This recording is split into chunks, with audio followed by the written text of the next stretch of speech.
même temps fuck. Bonjour à toutes, bonjour à tous. Janvier, c'est le mois du blanc, c'est la tradition, en tout cas moi j'ai toujours connu ça.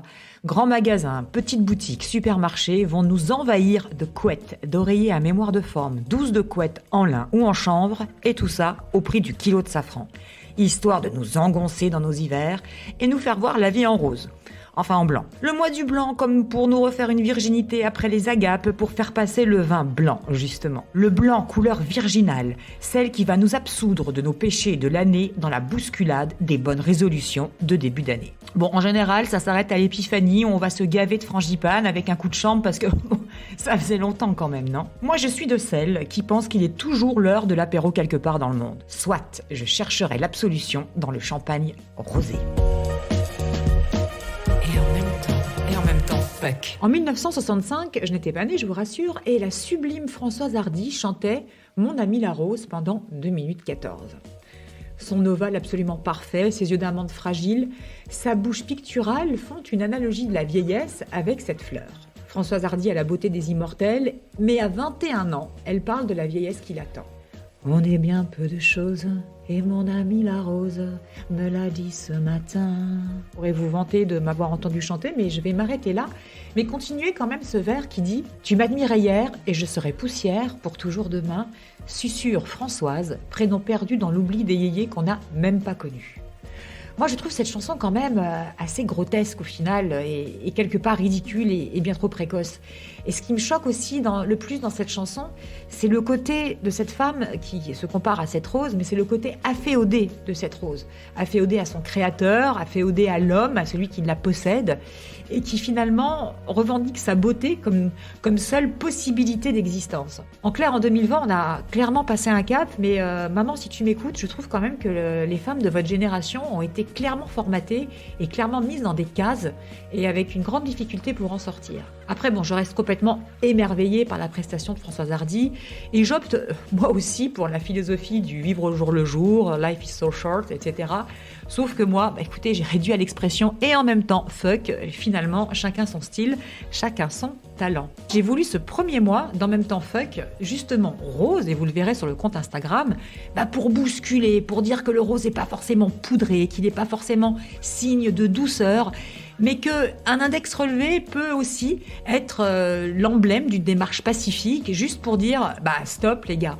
Parce que comme dit notre ami Alain Souchon dans son dernier opus, moi je suis presque rose, presque girly, parce que je ne peux pas marcher sur des talons de plus de 2 cm, j'ai bien dit 2 cm, parce que entre vous et moi, vous avez déjà fait le trajet métro Montparnasse-Gambetta en stiletto sans risquer les urgences traumatiques ? Bon.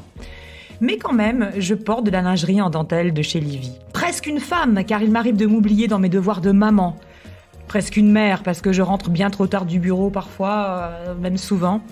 Et presque une amante, parce que je n'ai pas eu assez d'orgasme cette semaine. Ce mois-ci. Enfin bref, j'en ai pas eu assez. Et d'ailleurs, ça sera le sujet du premier podcast invité, autour du livre « J'ai un enfant à 40 ans ou presque », paru aux éditions Erol, et j'aurai le plaisir de recevoir une de ses co-auteurs, Agathe Girourou, qui viendra nous parler justement des grossesses quadra. Alors mesdames, j'ai quand même juste une petite question. Qu'est-ce qui nous a poussé à enfanter alors qu'on était bien pépouze dans notre vie de célibataire ? Quelle folie nous a conduite à faire le petit dernier alors que les grands commençaient enfin à nous lâcher un peu et qu'on avait presque une grasse matinée de dimanche ? Et moi, qu'est-ce qui m'a pris de faire 2 filles à quasi 20 ans d'écart ? À croire que j'avais vraiment envie qu'on me prenne pour la grand-mère ? Ah non monsieur, je suis la mère des 2, figurez-vous.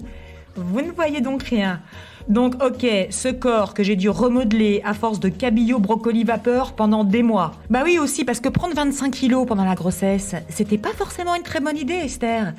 Mais c'est vrai que sur le coup, fallait pas me faire chier avec le comptage des calories, parce que déjà, abandonner le fromage au lait cru, le bourgogne et la clope était pour moi un sacrifice nettement suffisant. Je rappelle quand même que mon gynéco m'avait dit, à votre âge, même manger une pomme pendant la grossesse, ça peut être beaucoup trop de sucre dans la journée.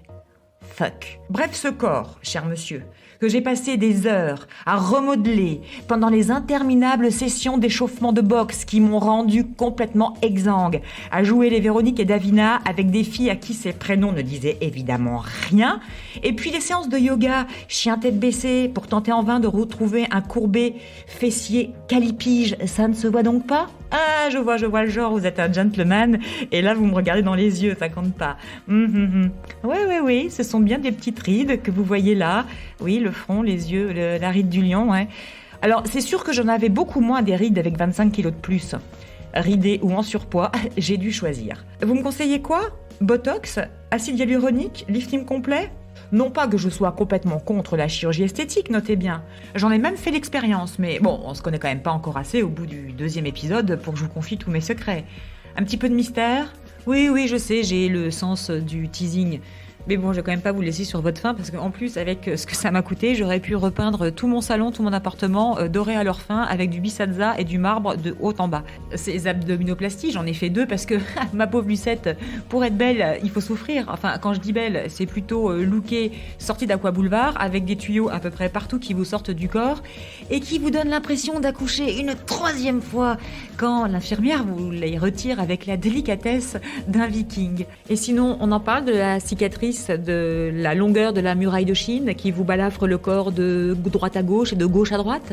Cette cicatrice qu'on vous a promis qu'elle serait cachée par le slip, ne vous inquiétez pas, madame. On avait juste omis de préciser que c'était pas forcément un tanga, mais plutôt une bonne gaine Playtex version taille haute. Merci, docteur. Et en même temps, fuck. Et en même temps, fuck. Bon allez, on va arrêter de se plaindre. Je commence l'année 2020 avec vous, les 20+20, les quadras. Mais pas que. Vous aussi, mesdames trentenaires, qui vous posez la question cruciale. Quand vais-je faire cet enfant ? À quel moment c'est le bon moment ? Et puis vous, les quinquas, qui nous regardez avec bienveillance en nous disant « Eh les girls, vous avez fait comme vous avez pu et c'est très bien comme ça. Vous êtes la génération qui s'est battue contre le concept de la mère parfaite et vous avez parfaitement réussi le combat.